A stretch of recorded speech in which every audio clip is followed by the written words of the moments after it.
রাত থেকে টানা ভারী বর্ষণে তীব্র জলাবদ্ধতায় সপ্তাহের প্রথম কর্মদিবসে কার্যত স্থবির হয়ে পড়েছে রাজধানী ঢাকার জনজীবন।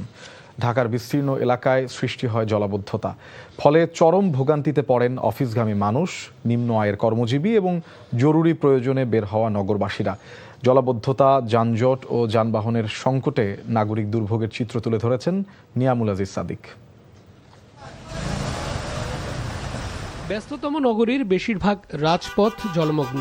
তুমুল বৃষ্টির কারণে জলাবদ্ধতা আর ভোগান্তির চিত্র যেন এতটুকুও বদলায়নি। প্রধান সড়ক থেকে অলিগলি বৃষ্টির পানিতে একাকার। কোথাও ধীরগতির যানবাহন, কোথাও দীর্ঘ যানজট, আবার কোথাও পানি মারিয়ে গন্তব্যে ছুটছেন মানুষ। গুরুতর অসুস্থ মানুষকে হাসপাতালে নেওয়াটাও বড় চ্যালেঞ্জ। বৃষ্টিতে ভিজে জলাবদ্ধতা পেরিয়ে হাসপাতালে পৌঁছানোর চেষ্টা, সঙ্গে সময়মতো চিকিৎসা পাওয়া না পাওয়ার অনিশ্চয়তা। নাগরিকের মনে ক্ষুব্ধ প্রতিক্রিয়া। বছর বছর ড্রেনেজ ব্যবস্থা এবং অপরিকল্পিত নগরায়নের বিরূপ ফলাফল কেন বয়ে বেড়াতে হবে? 12 ঘন্টা কি 10 ঘন্টা বৃষ্টি হইলে একেবারে পুরাটা শহর তলিয়ে যায়। আমার মনে হয় সরকারের এই ড্রেনটার উপর খুবই একটা জরুরি পদক্ষেপ নেওয়া উচিত। এই অসুবিধা হচ্ছে, জলাবদ্ধতায় ভরে গেছে, ড্রেন পরিষ্কার নাই, এই বিদায় পানিতে অনেক ভরপুর হয়ে গেছে। ঢাকা শহরে যে অবস্থা, তাতে আমাদের মনে হয় যে আরো সরকারের পদক্ষেপ নেওয়া উচিত। আবহাওয়া অফিস জানিয়েছে তারা সতর্ক করেছিল কয়েকদিন আগেই এমন তুমুল বৃষ্টি আর লঘুচাপের ফলাফলের বিষয়ে।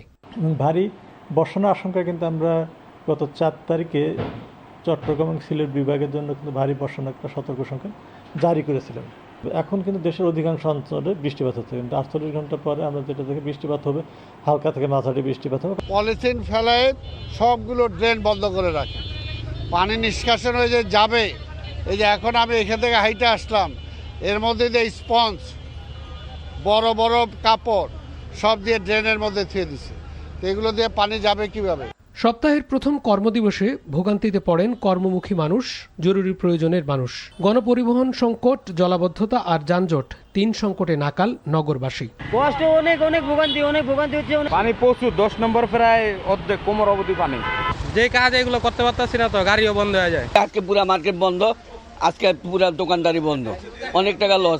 কঠিন বাস্তবতার মুখে পড়েন নিম্ন আয়ের মানুষ। বৃষ্টি মানেই তাদের আয় কমে যাওয়া, কাজে বিঘ্ন আর অনিশ্চয়তা। এদিক যাইছিলাম যাতে একটু বৃষ্টি পানি কম লাগে, এদিকে পানি বেশি, গাড়ি বন্ধ হয়ে গেছে, গাড়ি স্টার্ট হইতেছে না। বৃষ্টি অনেক, টিপি বৃষ্টি, আর রাস্তাঘাটে পানি বেশি, পানি টানি হারে না মামা।